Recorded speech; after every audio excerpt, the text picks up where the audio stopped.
അല്ല, എങ്ങോട്ടാണ് ഈ പോക്ക്? കാര്യങ്ങളൊക്കെ അറിഞ്ഞായിരുന്നോ? നിൻ്റെ അമ്മാവൻ വന്നിട്ടുണ്ട്, എല്ലാം പ്രശ്നമായിട്ടുണ്ട്. So you have to allow for allow for എന്ന് പറഞ്ഞാൽ മറ്റൊന്നുമല്ല, പ്രതീക്ഷിക്കുക. അപ്രതീക്ഷിതമായി എന്തെങ്കിലും സംഭവിച്ചേക്കുമെന്ന് പ്രതീക്ഷിക്കുക. You have to allow for some delays.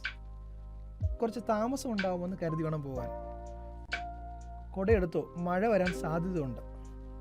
ഇനിയിപ്പോൾ മഴ നനഞ്ഞാൽ നിനക്ക് എന്താണ്, ജലദോഷമൊക്കെ വരാം. You have to allow for that. നീ അതും കൂടെ കരുതി വേണം പോകാൻ. കയ്യിൽ കാശൊക്കെ ഉണ്ടോ? എവിടെയെങ്കിലും പോകുമ്പോൾ ചിലപ്പോൾ കുറച്ച് ചിലവൊക്കെ വന്നേക്കാം എന്ന് കരുതി വേണം പോകാൻ. കൂടെ അവനും വരുന്നുണ്ട്.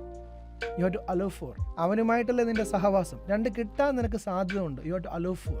അപ്പോൾ അലോ ഫോർ എന്ന് പറഞ്ഞാൽ ഒരു അൺഫോർസീൻ തിങ്സ് നമ്മുടെ ലൈഫിലേക്ക് സംഭവിച്ചേക്കാം, നമ്മൾ ഒട്ടും പ്രതീക്ഷിക്കാത്ത കാര്യങ്ങൾ ലൈഫിൽ സംഭവിച്ചേക്കാം എന്നൊക്കെ പറയാൻ നമുക്ക് ഈ ഫ്രേസ് ഉപയോഗിക്കാം, allow for.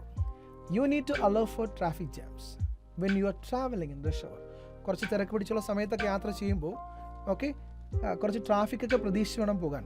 You need to allow for some delays when you are planning for something. ചില കാര്യങ്ങളൊക്കെ പ്ലാൻ ചെയ്യുമ്പോൾ കുറച്ച് ഡിലേ ഒക്കെ എക്സ്പെക്ട് ചെയ്ത് വേണം. ഞാൻ വരാൻ കുറച്ച് താമസിക്കും, കാരണം എനിക്കിന്ന് മീറ്റിംഗ് ഉണ്ട്. So you have to allow for that. നീ അതുകൂടെ കരുതി വേണം പോകാൻ. അപ്പോൾ അതുകൂടെ കരുതി വേണം, അല്ലെങ്കിൽ അതുകൂടെ പ്രതീക്ഷിച്ച് വേണം എന്നൊക്കെ പറയാനായിട്ട് നമുക്ക് ഉപയോഗിക്കാൻ പറ്റുന്നൊരു ഫ്രേസ് വെർബാണ് അലോ ഫോർ. അപ്പോൾ ഇങ്ങനെയുള്ള ഇംഗ്ലീഷ് വാക്കുകളൊക്കെ കേട്ട് പഠിച്ച് മനസ്സിലാക്കി നിങ്ങളുടെ ഡേ ടു ഡേ ലൈഫിൽ നിങ്ങൾ എന്ത് ചെയ്യുക, ഉപയോഗിക്കുക. ഇംഗ്ലീഷ് സംസാരിക്കാൻ നമുക്ക് വേണ്ടത് ഇംഗ്ലീഷ് വാക്കുകളാണ്. അത് പഠിച്ചെടുത്താൽ വളരെ ഈസി ആയിട്ട് പഠിക്കാൻ പറ്റും. അപ്പോൾ ഇങ്ങനെയുള്ള ഇംഗ്ലീഷ് വാക്കുകളൊക്കെ ഇട്ട് പഠിച്ചതിന് ശേഷം എൻ്റെ ക്ലാസ്സിലൊന്ന് അറ്റൻഡ് ചെയ്യും, എന്നിട്ട് സംസാരിച്ച് പഠിക്കാൻ നമുക്കിവിടെ. എങ്ങനെ ഇംഗ്ലീഷ് പഠിക്കാൻ വാ വൈനിലേക്ക്. Welcome to wine.